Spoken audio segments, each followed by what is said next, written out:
เลย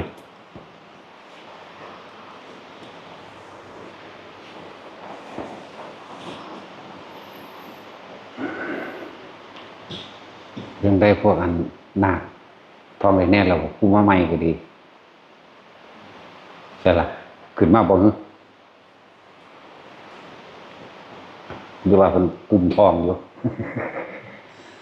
หรือเมื่อแล้ว อยู่สินึกว่าเมื่อแล้ว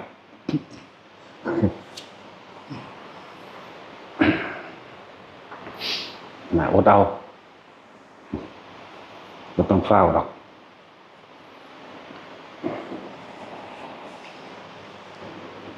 กับพวกเน้นมีเท่าไรแล้ว2 3เน้น3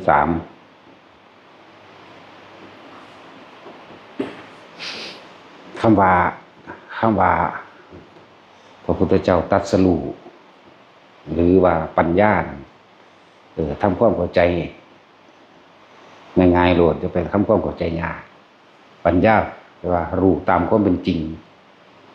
คำว่าปัญญาเนี่ยคือรู้ตามความเป็นจริงว่าสิ่งทั้งหลายทั้งปวงรูปรสกลิ่นเสียงสัมผัสอารมณ์ความรู้สึกในรูปนี่ก็บ่เที่ยงในนามนี่ก็บ่เที่ยงเดินว่ารูปกับนามเป็นของบ่เที่ยงเป็นของบ่จีรังยั่งยืนเป็นของบ่ได้แซ่อยู่จังซั่นสุขทุกข์ก็บ่เที่ยงคือรู้ตามความเป็นจริงว่าสิ่งใดสิ่งหนึ่งเกิดขึ้นเป็นธรรมดาสิ่งหนึ่งก็ดับเป็นธรรมดานี่หนึ่งเด้แต่ว่าเฮาบ่ขัดง้างบ่ขัดแย้งคือเฮามันยอมรับแบบซีโร่ลาบแบบบ่มีแนวขัดของข้าเราใจเฮาก็สงบลงแบบบ่มีอารมณ์ความรู้สึกกระเตื้องเวลาคนเว้าเรื่องใดก็ช่างนี่หนึ่งเด้เฮาว่าปัญญาแปลว่าความรู้หรือว่ารู้ตามความจริงหรือเห็นตามความจริงรู้ตามความจริงเห็นตามความจริงแล้วก็ยอมรับตามความเป็นจริงจริงใจพี่เด้บ่แม่นยอมรับต่อปากแต่ว่าใจบ่ยอมเด้ยอมรับโดยความรู้สึกนี่บ่มีความขัดแย้งบ่ของบ่ค่าเลยเด้คำว่าปัญญาก็ดี คือตัดสรู้นี่คือตัดสรู้ความจริงนั่นแหละทุกคนเกิดมากะตายคนเกิดมาทุกข์หรือสุขล้วนแล้วแต่เกิดขึ้นจากการกระทำของตัวเองมีมาแล้วในอดีตจนถึงปัจจุบันก็ว่าไปนี่คือมันยอมรับแบบนี้ยอมรับบ่มีแนวขัดแย้งบ่มีแนวของบ่มีแนวค่านะส่วนการปฏิบัติเฮาในการทำสมาธินั่นคือพยายามบ่ให้ความคิดของเฮาแล่นออกไปหาผู้อื่นไปปรุงไปแต่งไปนึกคือให้มันอยู่กับปัจจุบันให้เป็นปัจจุบันให้ได้เรียกว่าทำจิตให้มันตั้งมั่นอยู่ในฐานแห่งความรู้สึกตัวเองเพิ่นเลยเอาสติปัฏฐาน4นั่นน่ะเป็นเครื่องเกาะเอาไว้ยึดเอาไว้กายคือเอาลมหายใจนี่เป็นกายในกายอันหนึ่งเวทนาคือเอาความรู้สึกอันเกิดจากอาการปิติที่มันมีความนิ่มนวลอยู่ในกายเฮาเองนี่จิตก็ควบคุมความรู้สึกอยู่ในกายนี่แหละธรรมคือสิ่งที่เข้ามากระทบกระทั่งบ่ว่าสุขบ่ว่าทุกข์บ่ว่าร้อนบ่ว่าหนาวแหละ อย่าไปมองลึกเกินความเป็นจริงความเป็นจริงค่ะนี่แหละเรียกว่ารู้ตามความเป็นจริงเห็นตามความเป็นจริงยอมรับตามความเป็นจริงและจริงใจในการยอมรับบ่มีขัดของข้าเรื่องความเห็นตรงตามความเป็นจริงนี่เองความเกิดเป็นทุกข์เกิดเป็นหยังกระสร้างทุกข์คือเก่านี่นะความแก่เจ็บปวดป่วยพลาดพลาดจากสิ่งที่รักและตายเป็นทุกข์แต่เฮายอมรับมันบ่ทุกข์ดอกมันธรรมดาอยู่บ่สุขพร้อมบ่ทุกข์พร้อมคือเป็นปกติธรรมดาบ่ได้แล่นหาทางแก้ว่าเฮ็ดได้กูสิอายุยืนเฮ็ดได้กูสิบ่ตายเฮ็ดได้กูสิบ่ป่วยเด้มันยอมรับตามสภาพของมันเลยสาเหตุทุกข์เพราะว่าอยากเนาะนี่มันเห็นตัวนี้มันก็หยุดกึกขึ้นตัวถ้ามันหยุดกึกมันก็เป็นนิโรธคือมันดับความคิดในความอยากได้อยากดีอยากมีอยากเป็นนี่แต่ความคิดอื่นๆมีอยู่ก็ต้องอาศัยไปสักก้อนที่แรกกันเพราะว่าเฮาบ่ทันได้ฮู้กระแสแห่งความคิด เฮาก็เลยหาวิธีว่าเฮ็ดจังใดจิตมันสิตั้งมั่นเพื่อจะเห็นความคิดมันไหลไปดุจดังสายน้ำตะกี้มันไหลไปน้ำกันเลยหมายถึงทั้งความคิดทั้งอารมณ์ทั้งความรู้สึกทั้งความอยากได้ดีมีเป็นไหลไปน้ำกันด้วยบ่รู้สึกตัวว่าเจ้าของผิดหรือถูกบุญหรือบาปดีหรือร้ายสุขหรือทุกข์มีแต่ทะเยอทะยานอยากนะตะกี้มันเป็นแบบนั้นก็เลยต้องหาวิธีฝึกให้มันเกิดสมาธิเอิ้นว่าจิตตั้งมั่นเมื่อมันตั้งมั่นแล้วมันก็สิเห็นความคิดไหลไปนั่นเองนั่นแหละไหลไปกับความกระทบกระทั่งต่างๆนั่นแหละไหลไปกับตาที่เห็นรูปในบุคคลสัตว์สิ่งของหูได้ยินเสียงจมูกได้กลิ่นมันรู้ซื่อๆว่าหอมว่าเหม็นเนี่ยแต่คนที่มีสมาธิแล้วคือหาวิธีอยู่ในปัจจุบันขณะเลยว่าปัจจุบันขณะคือลมหายใจเข้าออกก็ว่าปัจจุบันขณะคืออาการปิติเกิดที่เฮามาตั้งเอาไว้ระหว่างความรู้สึกตัวระหว่างกลางคิ้วก็ว่านั่นแหละเอิ้นว่าสมาธิหรือจิตตั้งมั่นแบบนี้เอิ้นว่าอยู่ในปัจจุบันก็ว่าก็ถือนะ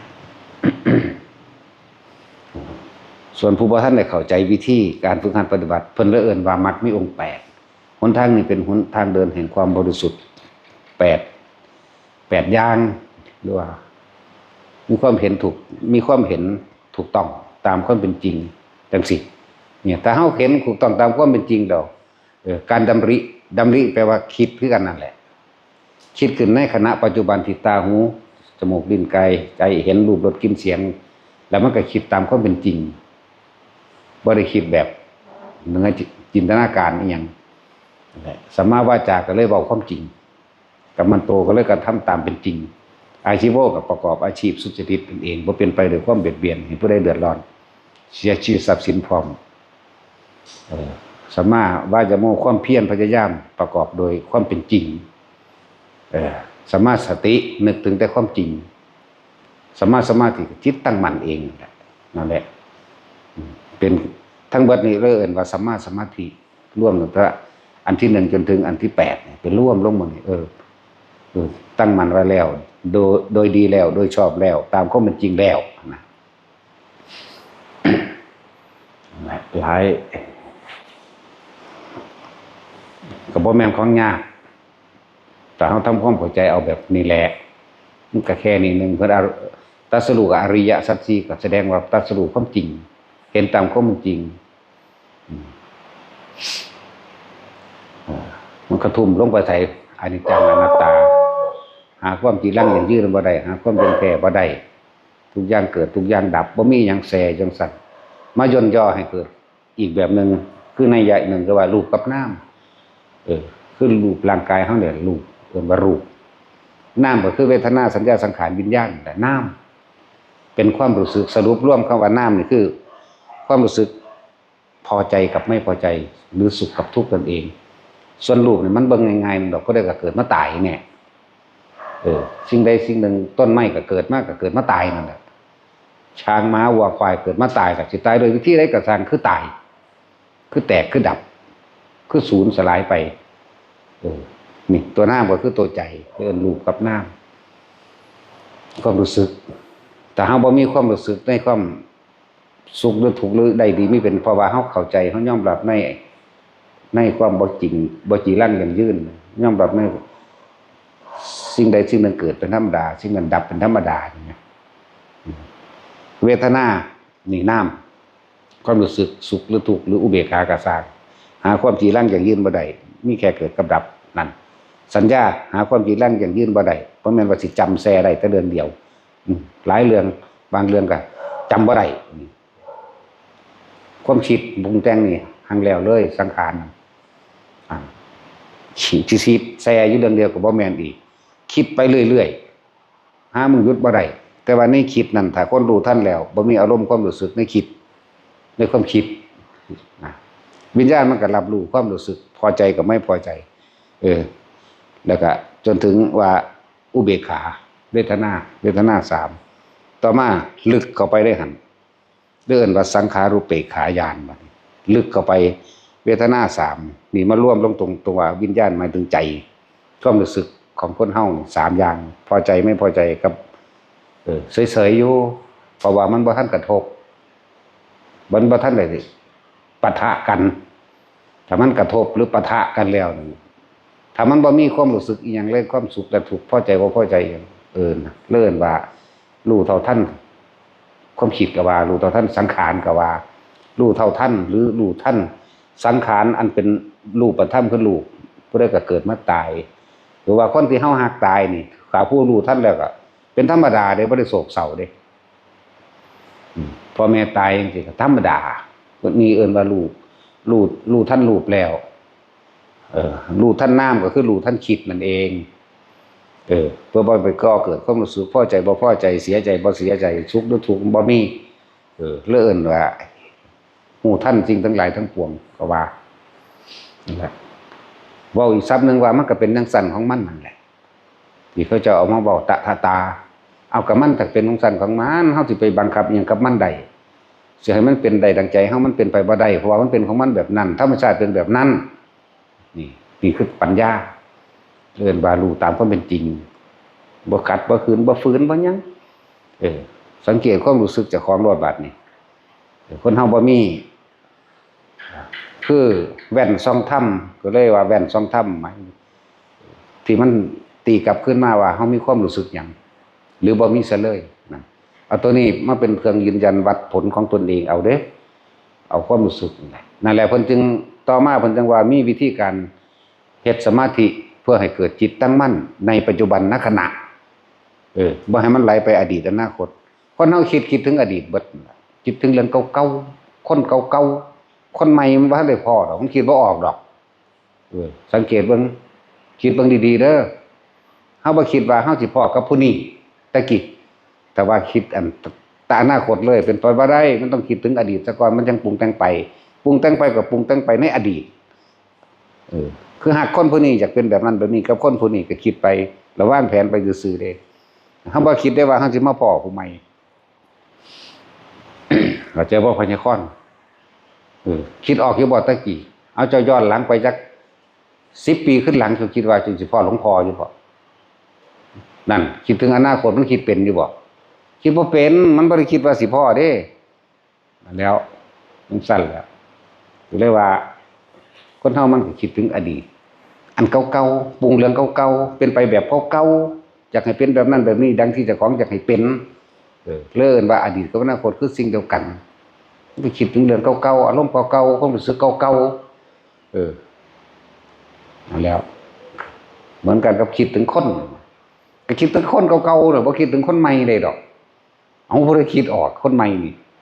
ก็มันบ่ทันได้เห็นมันสิไปคิดออกจังได๋ตะกี้ว่าได้ว่าสิเห็นพญศิลป์ได้ล่ะเนาะมันคือเห็นซั่นมันซั่นแล้วจังว่าเฮาเอาจริงเฮาจึงเอาปัจจุบันอยู่ปัจจุบันวิธีฝึกการอยู่กับปัจจุบันคือการทรงฌานเจริญฌานบางคนก็อยู่กับลมหายใจบางคนก็อยู่กับอาการปิติปราโมทย์ท่านต้องการก็คืออยากให้ทุกคนอยู่กับความปิติปราโมทย์เพราะนั้นเป็นอาหารใจเพราะนั้นเป็นอาหารของหมู่พรหมทั้งหลายพรหมทั้งหลายย่อมกินอาหารอันนี้ปิตินั่นแหละเป็นอาหารของหมู่พรหมแม่นเฮาสิอดข้าวอดน้ำไปมื้อเท่าใดก็สร้างถ้าเฮาฮู้จักตัวนี้แล้วนั่นมันบ่ได้อิดโรยอีหยังดอกเป็นธรรมดาหลายอันหลายอย่างก็ดอกขนาดเรื่องของพระพุทธเจ้าม่านมาขัดขวางในหนทางบิณฑบาตของเพิ่นม่านปารานิมนั่นแหละผู้เก่านั่นแหละเพิ่นเป็นคนรูปร่างหน้าตาคมสันรูปรออยู่ตัวผิวค่ำเพิ่นนี่ทางไปบิณฑบาตมันฮู้อยู่ว่าคนในหมู่บ้านนั้นนารันทานั่นสิมารอใส่บาตรพุทธเจ้าแปลงเป็นเสือมันแปลงเป็นสิงโตมันแปลงเป็นควายปลามันมาไล่ชนคนให้คนแตกไปเจิงหนีแต่พระพุทธเจ้าเพิ่นก็บิณฑบาตเป็นปกติแม้นสิได้หรือบ่ได้ก็ช่างเพิ่นก็กลับมาในที่ของเพิ่นเมื่อนั้นบ่ได้สันมันก็มาทำท่าหัวเราะเยาะขึ้นเด้อทำท่าหัวเราะเยาะว่าเพิ่นสิเมื่อยสิเฉลยก็ท่านคงสิลำบากในเรื่องอาหารนะเราไม่ได้ลำบากเรื่องอาหารเสียเลย เพราะเรามีอาหารของเราอยู่แล้วแม้นม่านทั้งหลายแม้นเทวดาอินทร์พรหมทั้งหลายก็บ่อาจสามารถขัดขวางแหล่งอาหารแห่งเราได้เพราะเรามีปิติเป็นอาหารใจว่าล่ะเพิ่นมีปิติเป็นอาหารนั่นเป็น10ครั้งเด้อว่ามันแค่นั้นเด้บัดบางทีก็ดลบันดาล ดลบันดาลให้เกิดฝนตกลมฝนตกฝนลมคนก็ย่านฝนย่านลมหนีอยากว่าล่ะนั่นแหละแล้วพระพุทธเจ้าก็ว่าอ่อนเก้านั่นแหละเพราะเรามีอย่างปีติเป็นกริงคะราวาหารอิ่มเอิบปราโมทย์อยู่จังสันตลอดขึ้นชื่อว่าตถาคตเป็นผู้ไม่หิวแล้วเนี่ยนะมีทั้งร่างกายเพิ่นก็กินปีติเป็นอาหารนี่สนใจเพิ่นบ่มีแนวกินเนาะเด้พอเพิ่นบ่อยากหยังอีกเข้าใจว่านี่เพิ่นบ่ได้ใส่แหวนหาอีกแล้วเด้ส่วนอันเรื่องอันสิไปตัณหาหยังมันบ่มีหรอกนะเป็น10ครั้งแม้กระทั่งว่าสุปปพุทธะนี่ขวางทางบิณฑบาตเพิ่นขวางทางบิณฑบาตไปกินเหล้าเมายาสุปปพุทธะใครเว้าแล้วก็ว่าพ่อเฒ่าก็ว่า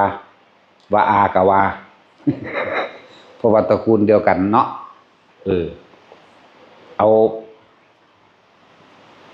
ก็เอากันเองอะนะเห็นปะล่ะตระกูลเดียวกันเอากันเองนั่นแหละเครียดว่าทิมลูกสาวเพิ่นนะก็ไปขวางทางบิณฑบาตเพิ่นให้หมู่ทหารกินเหล้าเมายากับเพิ่นเองน่ะขวางบ่ให้ไปบิณฑบาตย่างลัดซ้ายย่างลัดขวาย่างนี่ถึงเวลาเพิ่นกลับเพิ่นก็กราบเพิ่นก็ไปอยู่กับอาการปิติเพิ่นคือเก่าครั้งที่1ครั้งที่2ครั้งที่2เพิ่นเตือนเด้บอกว่าอันมหาบพิตรได้เฮ็ดจังซั่นเถาะนะโทษที่เกิดแก่ท่านเองเด้โทษอันใดคนพวกโง่ๆจังซี่มียศถาบรรดาศักดิ์และอำนาจวาสนามีมาถึงแล้วแต่ว่าบ่สมควรกับสิริอย่างเรานี่อ้างเด้อ้างว่าเจ้าของนั่นเป็นมหาราชเป็นกษัตริย์ผู้ยิ่งใหญ่ครองทั้ง2เมืองเมืองเทวทหะกับกบิลพัสดุอันบ่ล่ะเมืองเก่าคือเมืองเทวทหะกับกบิลพัสดุนี่พอใหญ่สุโธธนะเพิ่นตายแล้วก็ตายข้างกระลือนี้ไปหาบวชเบิดมั้ยสารพัดแต่สิเว้าใส่เพิ่นก็ฟังซื่อๆเด้เข้าใจบ่เพิ่นว่าฟังซื่อๆแต่ไม่คิดไม่นึกปรุงแต่งในสิ่งใดมีแต่ยังความสลดสังเวชเวทนาในศาสตร์ถ้าผู้นี้เปลี่ยนใจมาฟังธรรมน้อมเข้าไปมีสิทธิ์บรรลุเด้แต่เสือกบ่เปลี่ยนตีนี่ครั้งที่2เพิ่นก็กลับไปเพิ่นก็กินปิติเป็นอาหารเหมือนเดิมนั่นแหละครั้งที่3ที่เพิ่นทำนายว่าอีก7วันคนผู้นี้สิถูกแผ่นดินสูบเห็นบ่ล่ะมันก็พากันหัวเราะเยาะเย้ยคบขันตลกเฮฮาไปสิแผ่นดินสูบบ่ได้เฮาบ่อยู่ปราสาท7ชั้นพุ่นนั่นตอนนั้นแหละแต่ว่าพระพุทธเจ้าเว้าคำใดเป็นคำนั้นเด้เอกานามกิง1บ่มี2เด้มันก็กลับไปเพิ่นก็ไปหาบินทั้งไหมฮอดมื้อที่7ติเพิ่นเตือนทหารไว้เด้1มื้อ2มื้อ3มื้อ5 6ฮอดมื้อที่7แล้วสู้เอ้ยว่ะเกิดหยังขึ้นก็สร้างสู้จะต้องบอกกูดีๆต้องบอกกูต้องพยายามเตือนให้ดีๆว่าอย่าให้กูลงไปเหยียบดินให้ดินสิสูบแล้วก็หลับจังซั่นล่ะขึ้นไปอยู่ปราสาทชั้นที่7ทหารแต่ละชั้นอย่างแน่นหนาถาวรเด้บ่ให้ลงมาตามบันไดแต่ละชั้นนั่นน่ะแล้วฮอดมื้อที่7ติมาตัวเพิ่นหวงที่สุดมาเพิ่นหวงเรามาตัวนี้มีผู้เดียวคือเอาอยู่ได้คือเพิ่นเองมันพยศติมันก็โดดซักกระยงโค้งเหงถีบพุ่นถีบพี่ผู้ใดก็เอาบ่อยู่ติเพิ่นก็หลงลืมสติเพิ่นบ่คิดถึงเด้ซั่นว่าล่ะเพิ่นบ่คิดพอว่ามื้อที่7นี่สิถึงแผ่นดินสูบส่วนคนเลี้ยงม้าก็อยากโมโหแน่ที่เพิ่นหวงม้าเพิ่นเนาะอยากโมโหอยากขันอยากตีมันน่ะอยากขันข้อไว้ดีๆแล้วอยากสั่งสอนอย่าเฮ็ดมาเฮาหลงฟ้าวลงมาที่ทหารพวกนั้นก็หลงพวกนั้นคือกันลงมาสั่นจากสั่นที่7มาฮอดปุ๊บก็ใส่ข้อสั่นใส่ต่อลงมาเลยมา นี่จับข้อนี่กับจับหลังนี่ใสลงมาเลยมาสั่นเท่านี้ก็ใสไปเรื่อยต่อมากกับทั้งห้องบักดังๆทั้งถีบทั้งเตะหูเพิ่นยินแต่เสียงมาเข้าใจบ่เพิ่นห่วงมาเพิ่นใสลงไปฮอดสั่นสุดท้ายนี่ก็ถูนักก็เก่าอีกลงไปพอแต่ถึกดินเท่านั้นแผ่นดินก็สูบลงเลยจังสั่นแหละจนดินสูบนั่นแหละว่าพวกเขานี่ว่าฟังว่าเวลาเพิ่นบ่ได้สันข้าวกินน้ำกินอาหารเพิ่นกินหยังกินอาการปิติกินปิติเดี๋ยวเพิ่นว่าให้อยู่ในอาการปิติปราโมทย์เฮ็ดให้จิตใจปิติปราโมทย์มันก็เบิดบานมันก็สงบเย็นใจเรียกว่าปัสสัทธิผ่อนคลายบ่มีความกังวลกับเรื่องใดมันก็เป็นสมาธิ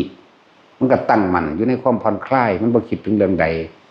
มันก็เข้าสู่อุเบกขาตัวมันก็เป็นอุเบกขาคือบ่คิดหยังในอุเบกขานั่นแหละแล้วพอเข้าพยายามว่าหาเครื่องอยู่ซะตามความเข้าใจของทุกคนเข้าใจตามความเป็นจริงเข้าใจแล้วเข้าใจดีทุกคนนั่นแหละเดี๋ยวนี้แต่ว่าสิรักษาปัจจุบันเป็นบ่เข้าใจดีแล้วว่าเกิดว่าตายคือยอมรับดีแล้วว่าทุกคนเกิดกูเกิดมาเนี่ยกูก็ต้องตายอยู่สักวันหนึ่งดีไหมคือเข้าใจดีแล้วยอมรับแล้วแม้กระทั่งคนที่เฮาหัก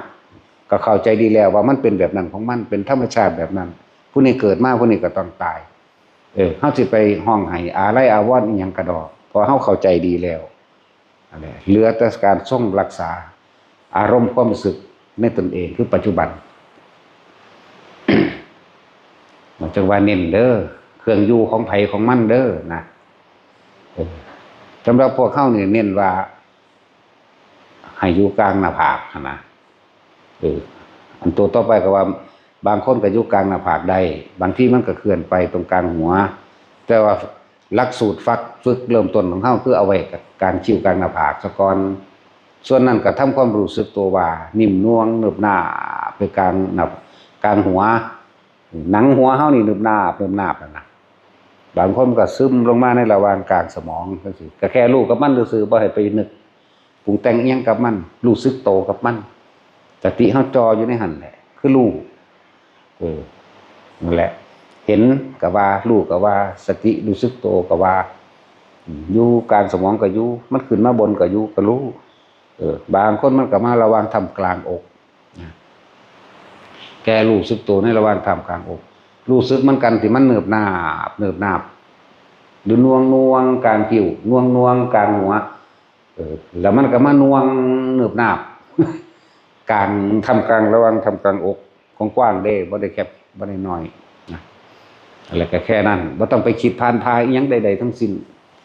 เจ้าความคิดไปแทรกไปแซงไปหาอีหยังกับมันอีกยุดเหตุผลก็บ่เกิดดอกบ่แม่นว่าฟังดีๆบ่แม่นว่ามันสิอยู่หม้องเก่าเด้อพวกเป็นแล้วก็ดีเด้อพวกเป็นแล้วบางที่เฮาขึ้นนั่งขับรถปั๊บความคิดของเฮานั่นมีอยู่แต่ว่าคิดในปัจจุบันคิดหยังคิดสั้นๆนี่ล่ะคิดสตาร์ทเครื่องกุญแจหรือตาเฮามองทางข้างหน้านี่นึงเลื่อนว่าปัจจุบันความคิดบ่ไปหาอดีตสมมุติว่าเฮาสิไปกรุงเทพเฮาบ่ได้คิดถึงกรุงเทพทั้งที่มันสิเป็นทางไปภายหน้าเขาเอิ้นว่าอนาคตเป็นบ่โลกส่วนธรรมบ่ได้เอิ้นอนาคตเอิ้นอดีตความทรงจำของเจ้าเด่นความจำเจ้าเด่นเจ้าสิไปกรุงเทพเจ้าสิไปเฮือนอยู่กรุงเทพเข้าใจบ่นี่นั่นเอิ้นว่าอดีตเอิ้นว่าอดีตกับอนาคตคือสิ่งเดียวกันคิดออกว่าทักซี่กันถือว่าคือมึงสิเมื่อบ้านมึงคิดฮอดเมื่อมันเป็นอดีตเด่นมันบ่แม่นอนาคตเด่นเข้าใจบ่นี่ตัวเจตนาตัวจิตตัวคิดพี่เด้เข้าใจบ่นี่พี่แต่ว่าบัดนี้เฮานั่นบ่ต้องไปมันเป็นธรรมดาของมันอยู่แล้วว่าเฮาสิเมื่อบ้านเฮาฮู้จักบ่ล่ะเฮาสิเมื่อบ้านแต่ว่าเฮาบ่ได้คิดถึงบ้านนี่เฮาคิดถึงทางเฮาสิเบิ่งอยู่ข้างหน้าเฮานี่ตาเฮาเบิ่งทางข้างหน้าเบิ่งกระจกมองซ้ายมองขวานี่มองหลังนี่มองไปข้างหน้าที่ท่อนี่มันสั่นอยู่แค่นี้ความรู้สึกอาการปิติมันก็เกิดขึ้นระหว่างกลางคิ้วกลางหน้าผากหรือหัวก็แล้วแต่ได้ทั้งนั้น เรียกว่าบ่ต้องสงสัยขับไปโลดเฮาก็เดินทางไปหาเงินเฮานั่นแหละเปรียบเทียบอีกอย่างนึงคือเฮากินข้าวแหมกินข้าวนี่ตะกี้เฮาบ่ทันได้ฝึกเป็นแม่นบ่เวลาเฮานั่งกินข้าวนี่มันคือจำปนจำแก้วเป็นมันคือใส่ปากได้มันคือกลืนได้มันคืออิ่มเป็นแม่นบ่แต่ว่าความคิดมันบ่อยู่ในปัจจุบันนี่แหมเข้าใจบ่ล่ะแต่กินนั่งกินข้าวคิดถึงงานกินข้าวอยู่น่ะคิดถึงผู้นั้นคิดถึงผู้นี้คิดถึงลูกเต้าเล่าหลานคิดถึงไห้ถึงหน้าคิดถึงสัตว์เลี้ยงดิแล้วมันก็กินได้อยู่สัตว์มันเป็นความเคยชินของปกติมันแม่นบ่แล้วมันบ่ปกติคิดติใช่บ่ล่ะกายมันก็กินไปอิ่มไปความรู้สึกมันก็บอกว่าอิ่มเอาเองอยู่ตัวบ่ได้กำหนดคำบ่ได้หยังแต่ว่าบ่มีวิญญาณอยู่ในกายหรือว่าบ่มีความรู้สึกอยู่ในกายเจ้าของเองมันหนีออกจากกายแล้วไปมีความรู้สึกเป็นห่วงคนนั้นคนนี้ตามความคิดตามที่มันคิดถึงเข้าใจบ่นี่ไปมีความรู้สึกเป็นห่วงสวนยางเหมือนว่าล่ะเป็นห่วงสวนยางสวนมันสวนอ้อยเป็นห่วงสิไปให้อาหารปลาหรือเลี้ยงไก่เลี้ยงหยังก็ว่าไปเป็นห่วงรถห่วงสัญญาเจ้าของที่คิดถึงนั่นแหละนี่แหละจังว่าเพิ่นจังว่าให้อยู่ในปัจจุบันผู้ใดอยู่ในปัจจุบันได้น่ะมันก็จบแล้วล่ะมันบ่ได้บ่แม่นเรื่องลึกลับซับซ้อนต้องไปรู้เห็นสวรรค์นรกอีหยังเด้จะไปรู้ตอนนั้นจังซั่นมันซ่าคือหยังนี่มันธรรมดาเด้ตั้งแต่คนเห็นกันซุมื้อนี่ก็คิดบ่หวาดบ่ไหวแล้วนี่อันเรื่องปกติซุมื้อนี่ได้ฟังเรื่องนี้สว่าสิลงตัวได้สว่าสิทิ่มได้สว่าสิลืมได้แถมจะมีคนมาเว้าปะทุขึ้นมาอีกนี่หูยินอยู่ในอันเรื่องธรรมดาที่เฮาเห็นกันอยู่เดี๋ยวนี้ก็ดีเข้าใจบ่นี่ตาเฮาเห็นกันอยู่เดี๋ยวนี้ก็ดีก็พอแห้งแล้วจะไปเห็นอีหยังลึกลับซับซ้อนอีหยังจังซั่นเข้าใจบ่ล่ะมันเพิ่มขึ้นซ้ำตัวบ่ต้องไปอยากเห็นดอกอันสวรรค์นรกอันนั้น ผู้เห็นมาก่อนแล้วมันนายคือหยังนี่เด้เข้าใจบ่ล่ะตั้งแต่จดจำเรื่องคนผู้นั้นผู้นี้เป็นตาหักเป็นตาสร้างกับคนผู้นั้นผู้นี้ในปัจจุบันกับหมูกับหมาผู้นั้นผู้นี้มันก็พอแห้งแล้วยังจะไปจดจำเรื่องอันนั้นอีกมันว่าล่ะเพิ่มคือมันยังหลายแท้นะแล้วแบบปฏิบัติง่ายๆสบายๆสุขวิปัสสกะเนี่ยดีที่สุดละเนาะไม่ต้องไปหูเห็นสวรรค์นรกบ่ต้องไปรู้ความคิดคนอื่นดอกหูมันยากก็ได้รู้ความคิดคนอื่นเนาะมันจะไปอธิบายเขาเข้าใจได้เนาะเขาบ่รู้ว่าเฮารู้นั่นแล้วทั้งสั้นแล้วถ้าเห็นสวรรค์เห็นนรกบัดเอาเสือกไปเห็นญาติเจ้าของตกนรกเหงาแล้วบัดเศร้าได้บัดแน่เศร้ากังวลสมมุติว่าเป็นคนที่เฮาเคารพนับถือไปเห็นนั่นปู่ย่าตายายลุงป้าอาอาวเดี๋ยวเคารพนับถือครูบาอาจารย์เฮาเคารพนับถือนี่โอ้ยตกนรกน่ะเศร้าว่าบัดทั้งสั้นแล้วบ่ต้องเห็นดอกเพราะว่าเรื่องของกรรมมันมีผู้ใดแก้ไผได้แก้กันบ่ได้ตัวเองสิไปคิดแก้แนวใดอันบ่ล่ะจังซี่แหละไปแบบสุขวิปัสสกะวิปัสสกะก็รู้ตามความเป็นจริงรู้ตามความเป็นจริงรู้แบบสบายๆเรียกว่าสุขวิปัสสกะวิปัสสนาก็รู้ความจริงนี่แหละมีหยังล่ะดูตามความเป็นจริงเห็นตามความเป็นจริงยอมรับความจริงบ่ขัดบ่ขืนบ่ฟักบ่ต้านบ่ท่านว่าทุกสิ่งทุกอย่างมันเป็นของมันแบบนั้นธรรมชาติเป็นแบบนี้เกิดตายเท่านั้นอีหยังก็บ่กี่ลังอย่างอื่นจากอย่างเวทนาสัญญาสังขารวิญญาณนี่เรื่องของนามมันก็เป็นของมันแบบนั้นบ่ดึงเข้ามาอยากให้มันเป็นดังที่ตัวเองอยากให้เป็นเรื่องว่ารู้อยู่กับปัจจุบันฮ้อนในปัจจุบันก็อาบน้ำมันก็เย็นทั้งตัวแม่นว่าซั่นหนาวก็หาผ้ามาห่มหิวก็หาให้มันกินบ่ท้องบ่ท้ายก็ไปห้องน้ำนี่แม่รู้ในปัจจุบันแม่บ่แม่นเด้อันจักยามใดแม่มันสิหนาวดอกถ้ามันร้อนหลายนั่นพุ่นมันไปอดีตแล้วก็อย่าว่านี่คิดถึงล่ะมันอยากเอาหม่องหันมาใส่หม่องมันร้อนมันสูญเนาะนั่นแหละจึงบอกว่าวิปัสสนาก็รู้ตามความเป็นจริงนี่แหละบ่ต้องไปลึกลับอีหยังมากมายดอกแต่เฮารู้เข้าใจง่ายๆแบบนี้แล้วเด้อนั่นแหละบ่ต้องกับอภิญญาหยังดอก ผู้เพิ่นเก่งๆก็ตายเบิดแล้วล่ะเนาะแต่มันยังอยู่ก็เห็นทันทั่วปานนี่ เห็นว่าแต่สิอยากไปรู้คิดใจผู้อื่นคนอยู่ในนี่คิดบ่คือกันมันไปกลุ่มผู้อื่นคิดคือเดียวกันมันได้บ่เนาะโอ้มันคิดกับกูเนาะอีห่านี่เขาว่าเด้เนาะสู้ว่าผัวกับเมียมันรู้จักใจกันเนาะรู้จักว่าสู้ว่ารู้ความคิดกันเบิ่งแล้วมันมักบักนั่นทั้งผัวนี่ศูนย์ปึ๊บล่ะแต่ว่าทั้งภาคกายภาพอยู่นำกันคือหักกันแต่ว่าทั้งใจมันปั่นไปทางในเนาะเหมือนบ่ล่ะแท็กซี่ป๋าเลยเห็นบ่อีห่างบ่ซื้อกับกูก็ว่าเด้แต่ว่าความ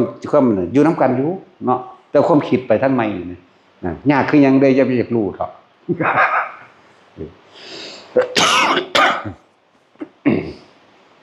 นั่นแหละคืออย่างนั้นตามเฮามาเห็นกันเขาเว้ายิ้มแย้มแจ่มใสแซ่เฮาจังซั่นแต่ว่าจิตใจของเขาคิดตั้งเฮาแบบนึงศูนย์ขึ้นได้คนเนาะเราอย่าไปรู้เถินรู้แต่ของเองดีกว่า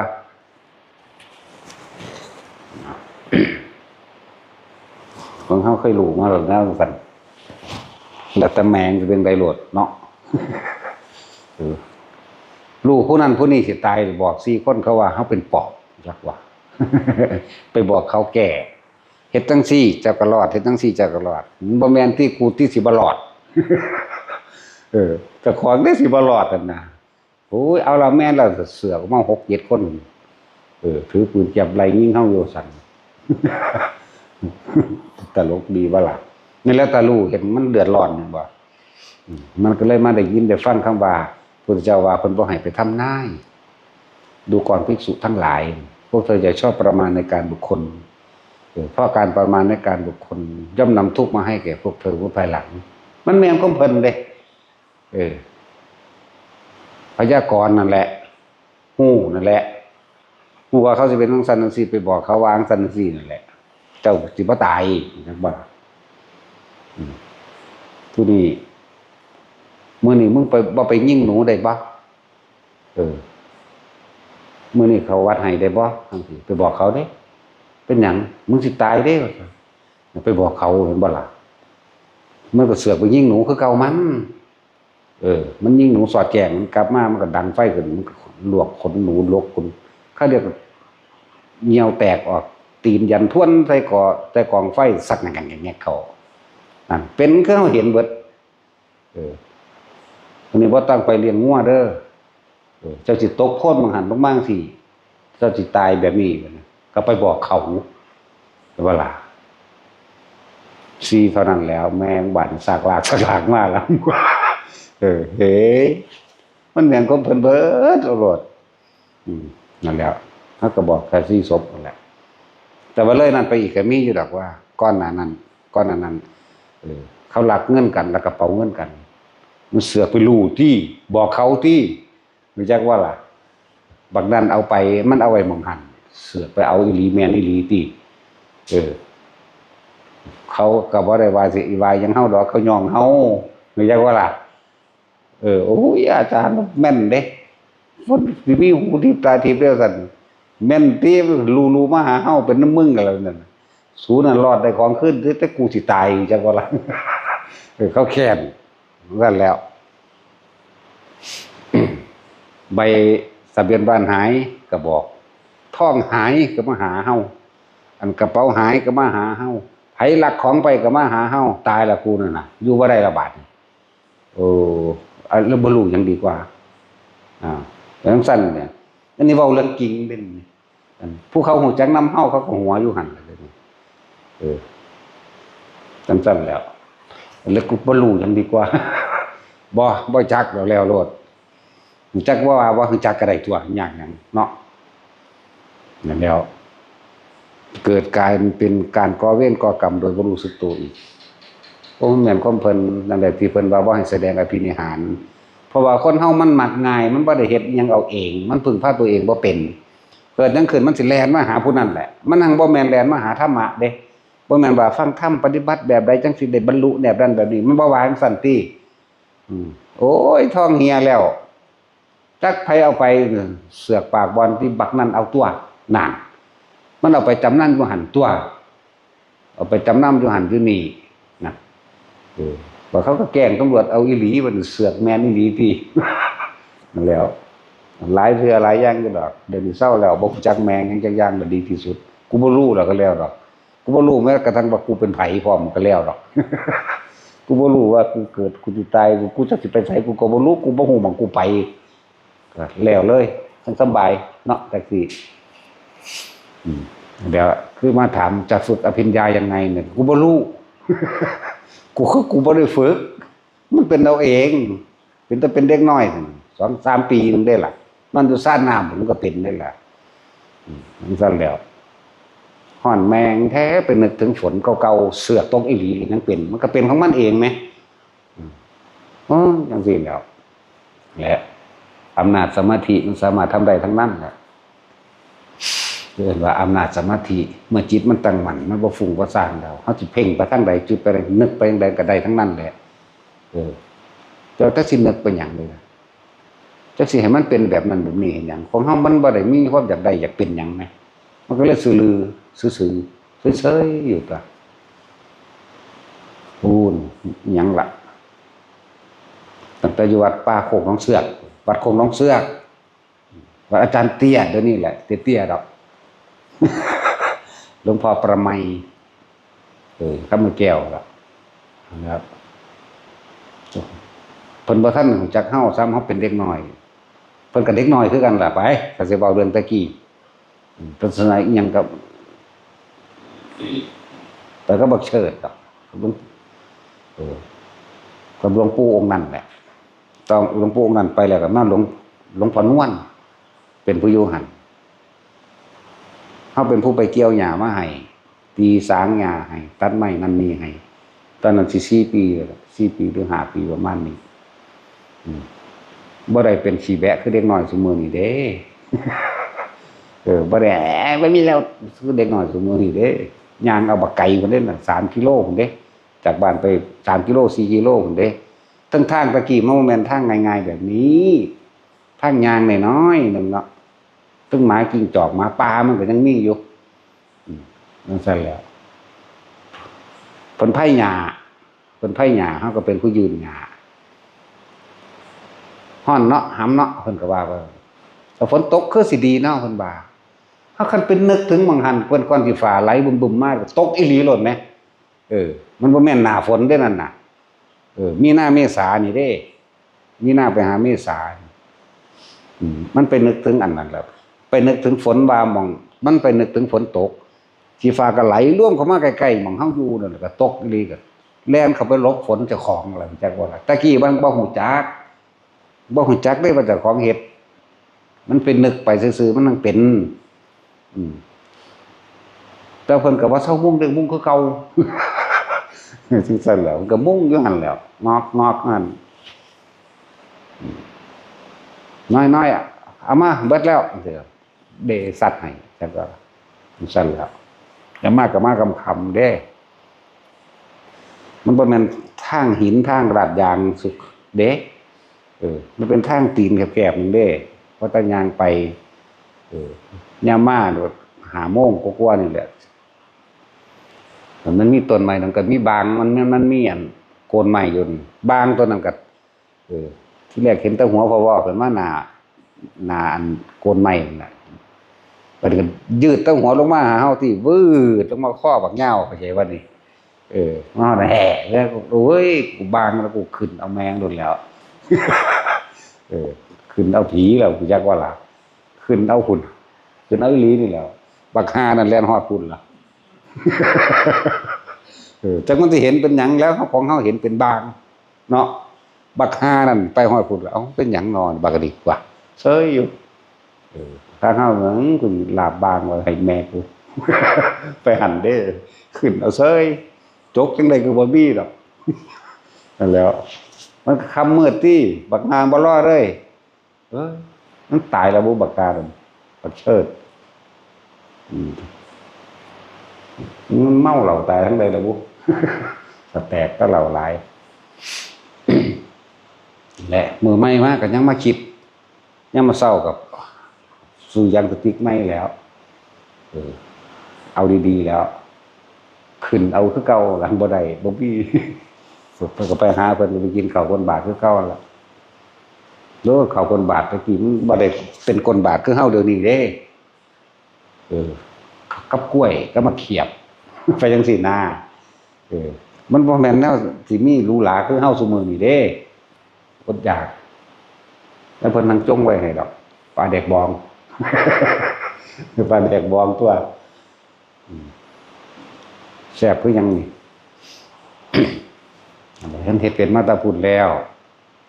ก็หลายอย่าง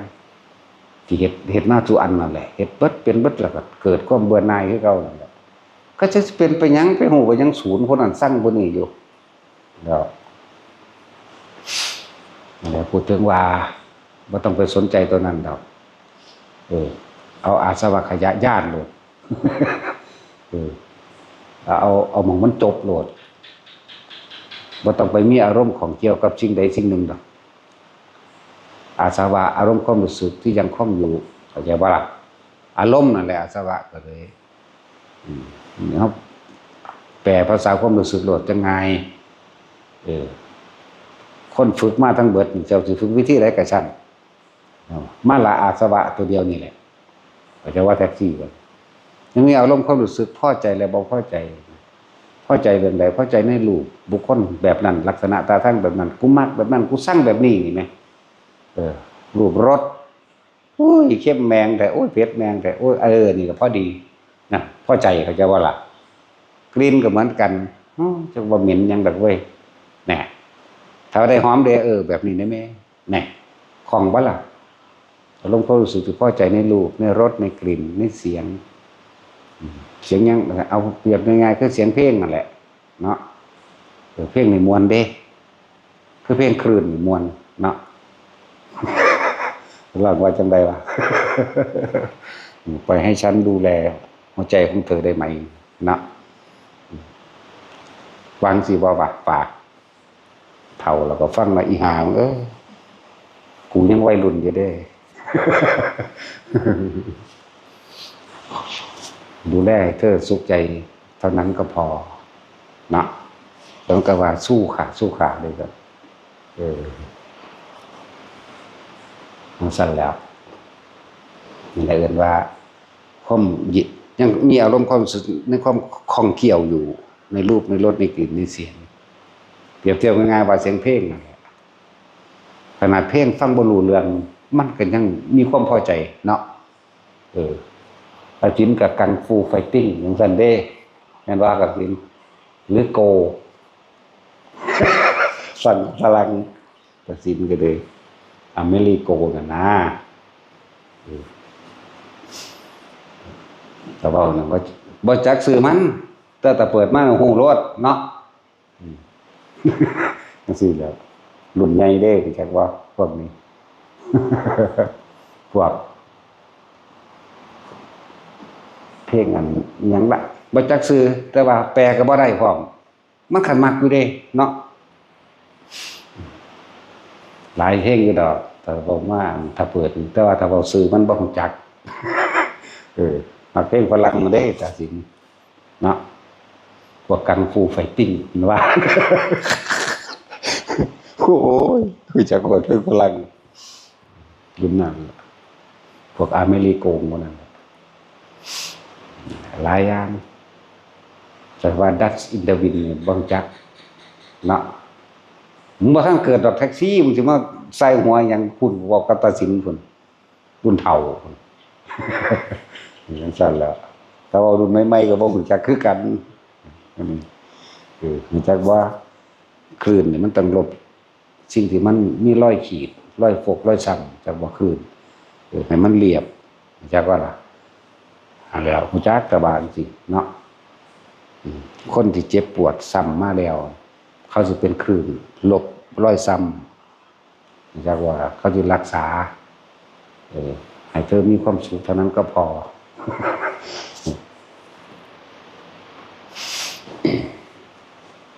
ได้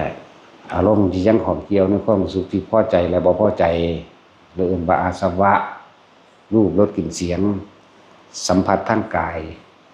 มันร้อนมันหนาวมันรู้อยู่บ่แม่นว่าพอใจหรือบ่พอใจมีแต่ว่าควรสิปรับปรุงกับมันแนวใดเฮ็ดกับมันแนวใด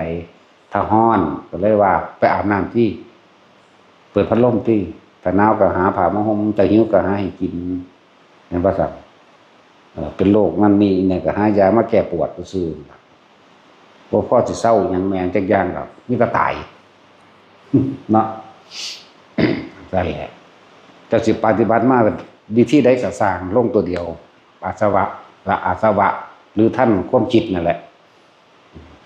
เริ่มว่าอาสวะขยะญาณก็แปลว่ารู้ญาณก็แปลว่าเห็นรู้แจ้งเห็นจริงตามความจริงท่านแล้วเลยบ่คิดนึกปรุงแต่งไปตามมันอยากให้มันเป็นแบบนั้นมันเป็นแบบนี้บ่มีแล้วนั่นแหละฟังมาหลายๆแล้วก็มาสรุปลงตัวนี้แหละอาสวะขยะญาณก็ว่าเห็นตามความจริงว่าทุกสิ่งทุกอย่างเป็นอนิจจังเป็นอนัตตาถ้าว่าเข้าไปยึดทุกข์ก็เกิดบ่ได้ถ้าพวกเจ้ายึดสมมุติว่าพวกเจ้าสิยึดธรรมชาติที่มันเกิดมันตายได้บ่คือพวกลูกตายนั่นน่ะบีบนวดกอดอยู่ว่าซั่นมันก็ตายคือเก่าตัวเนาะตายก็ให้น้ำมันซึมเศร้าไปน้ำมันคือลูกนี่เองเดี๋ยวมันตายอยู่นั่นบักฮานั่นเลยมันน่าจะตายแต่โดนแล้วมันอยู่ว่าแมงยังโดนเดี๋ยวผู้สาวว่ามีประโยชน์เนาะแต่ว่ามันก็หักของมันเด้กูบ่หักแล้วกูจะยิ่งถิ่มแต่โดนหรอกเกิดมาบ่มีประโยชน์ขายยาบ้ามาตั้งสมัยใดจนมาก็ออกไปแล้วไปขายอีกยังไปกินอีกอยู่โอ้ยก็กิมมี่ว่านั่นจักยังใดแมงสิตายแล้วบักฮานก็เลยเนาะสาวว่ามีประโยชน์แม่ยายสีก็หักคือเก่าแหละดูแม่ยายสีอันนี้ก็มีแต่เอาความจริงได้มาเว้านี่บ่ได้เว้าความปลอมเด้นี่มันก็มานี่แหละมันกลางๆอยู่นี่แหละไล่มันหนีแล้วบักลูกอีเอบอกมันตายเมื่อกี้ก็ทั้งนั้นแหละบ่ให้มันอยู่ซ้ำไล่มันหนีแม้นมันกลุ่มอยู่มันก็อยู่บ่ได้ดอกมันย้านผีกลับไปพุ่นก็ไปตายซะตายซะยังแล้วบักหามันหาสร้างความเดือดร้อนวุ่นวายกับโลกเนาะมันก็ฟังอยู่หั่นแหละมันเครียดแล้วมันผูกคอตายซะยังบ่ยากเนาะจังซั่นเด้เว้าแต่ตัวจริงมันเด้อบ่ได้เว้าได้อันเทียบนั่นเทียบนี่โดยยกตัวอย่างแบบบ่เป็นความจริงบ่เว้าเด้เอาความจริงเด้นี่นั่นแหละอยู่กำนันแล้วแต่มึงสิกรรมหยังแล้วโอ้จะกำนันแมงแบบว่ากำนันบ่มีเงินลูกตายก็เฮ็ดจังก็บ่เป็นบ่มันเป็นหาแมงอยู่ตามสัตว์มาเอาแม่ยายนางไปอยู่สั่นแล้วนั่นแหละแต่ว่าพวกเฮามันฝืนธรรมชาติได้บ่พวกเฮาคือบ่ยอมรับกับมันแบบบ่มีข้อแม้ไงบางคนก็ลูกตายก่อนก็มีตัวอยู่ในนี่ก็เลยบ่อยากให้มันตายจักคนเด้อไผก็ดีเนาะแต่ว่ามันก็เป็นของมันแบบนั้น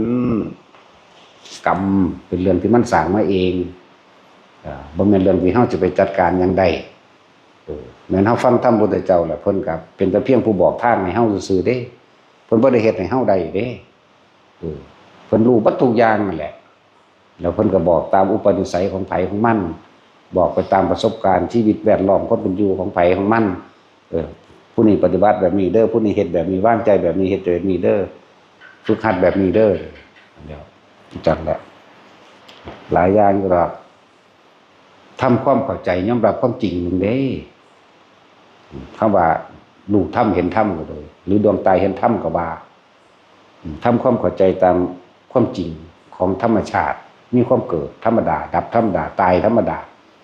อันแล้วตอนนี้นึงเด้เขาบ่ได้ให้ผู้ใดน้ำไผง่ายๆเด้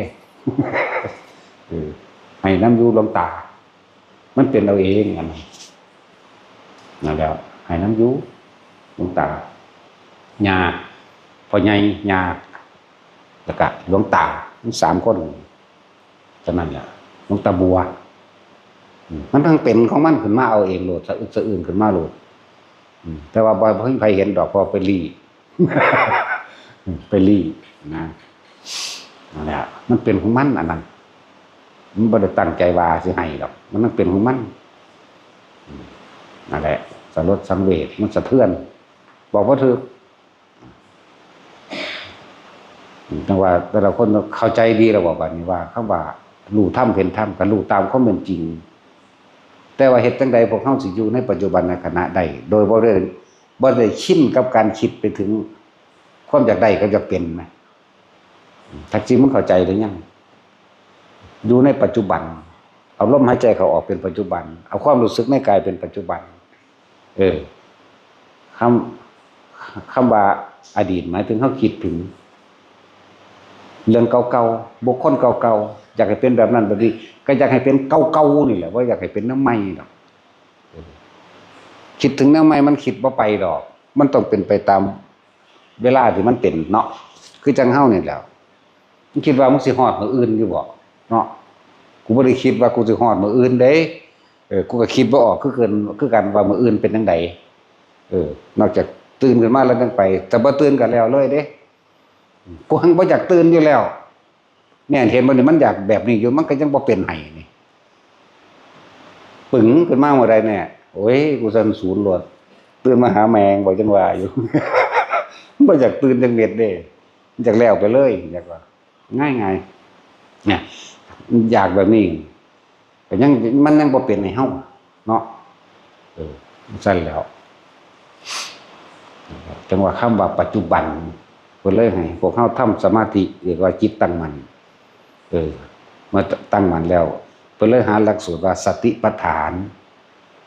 อย่าหนีออกจากฐานที่ตั้งแห่งจิตฐานที่ตั้งแห่งการกระทำอย่างลงอย่างมั่นคงก็ว่าไปเรียกว่าสติปัฏฐาน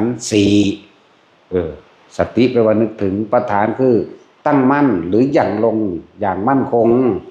ในกายในเวทนาในจิตเวทนากายเวทนาจิตเดินว่าอย่าเอาความรู้สึกออกจากกายพอใจกับไม่พอใจบัดนี้มันมีความรู้สึกอยู่นี่ถ้าเฮาเอาความรู้สึกออกจากกายหมายถึงว่าเฮาคิดไปแล้วคิดถึงหาผู้นั้นพุ่นไปพอใจกับบ่พอใจอีนั่นอีนี่ล่ะแม่นบ่ล่ะนี่เลิ่นว่าบ่แม่นบ่มีความรู้สึกในกายบ่ฮู้จักว่าเจ้าของบ่มีวิญญาณทำได้นั่นน่ะจักบ่วิญญาณคือตัวรับรู้ความรู้สึกมันบ่ได้รู้ความรู้สึกในเจ้าของเองซ้ำพูดไปรู้สึกกับผู้อื่นกินข้าวนั่งคิดถึงผู้อื่นกินไปนำคิดถึงผู้นั้นผู้นี้ไปนำแม่นบ่นั่นแหละเอิ้นว่าบ่มีความรู้สึกอยู่ในกายแต่คนที่มีความรู้สึกในกายมันจึงเป็นสมาธิเนี่ยนวงอยู่นี่แหละอันนี้คือหลักสูตรของเฮาตั้งแบบนี้ผู้อื่นๆเพิ่นฝึกแบบใดก็บ่รู้แต่ว่าสรุปกับมีสติเหมือนกันนี่แหละกรรมฐาน40อย่างเฮาเอาอานาปานสติแล้วเฮาเน้นตัวนี้มันจึงเป็นของที่อยู่กับเฮาเองลมหายใจหูดังของไผของมันก็มีเบิดตัวเนาะความคิดก็เจ้าของเองต้องมาบังคับตัวของเองเอิ้นว่าสตินั่นแหละคิดถึงลมหายใจเอานั่นแหละบังคับเอาเองตัวไปมาบ่ได้บังคับดอกเมื่อมันตั้งมั่นดีแล้วนะตั้งมั่นกับตั้งมั่นในฐานนี้สติปัฏฐานนี้กายเวทนาจิตเวทนากายก็ได้เกิดกายเป็นความรู้สึกอันเป็นอุเบกขาชาภคุโรปิติปราโมทย์ปัสสัทธิสมาธิอุเบกขาทั้งตัวเข้าใจบ่เข้าใจดอกว่าเขาเราฝรั่งดีภาษาต่างประเทศฝรั่งก็ได้เด้ล่ะเนาะต่างประเทศเด้มันภาษาเฮาได้ล่ะนี่นั่นแหละว่าให้ทุกคนทำความรู้สึกอยู่ในกายเฮานี่บาดจิตตายมาคนเฮามันสิใจขาดก็นึกถึงลมคือเก่านั่นแหละแต่ในขณะที่เฮามีชีวิตอยู่ปกติให้มีความรู้สึกตัวในตัวเองเพื่อบ่ให้ตะกี้เฮาชินว่าตะตื่นมาปั๊บ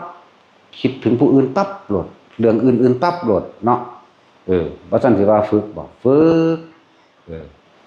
สำหรับอันคนที่ยังยุ่งยากการงานอยู่จังซี่ก็เอาบัดนอนเด้อ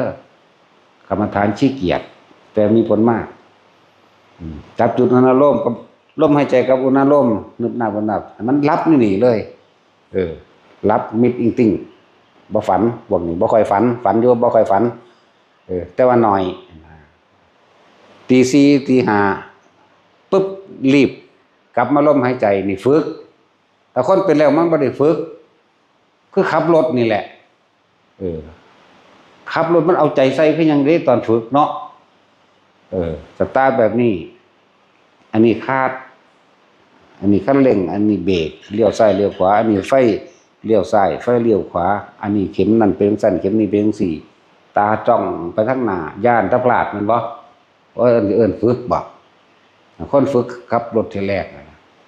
มองซ้ายมองขวาแล้วก็คอยไปซ่าๆเด้มันบ่ล่ะซั่นแล้วถ้ามันเป็นแล้วมันบ่ได้เห็นว่าสิระวังหยังเด้ปึ้งปังขึ้นปืดไปโลดแม่นบ่เหมือนกันกับสมาธินี่แหละแต่เฮาเป็นแล้วนั่นน่ะมันบ่ได้หยังดอกของมันเป็นปกติแล้วแม่นคุยกับคนมีความคิดอยู่นี่มันก็บ่มีอารมณ์ตามสิ่งที่คิดไปเด้เข้าใจบ่นี่ว่าวาบๆอยู่นี่ก็เลยเดี๋ยวก็ดาวบ่นี่ นั่นแหละเอาสมาทาน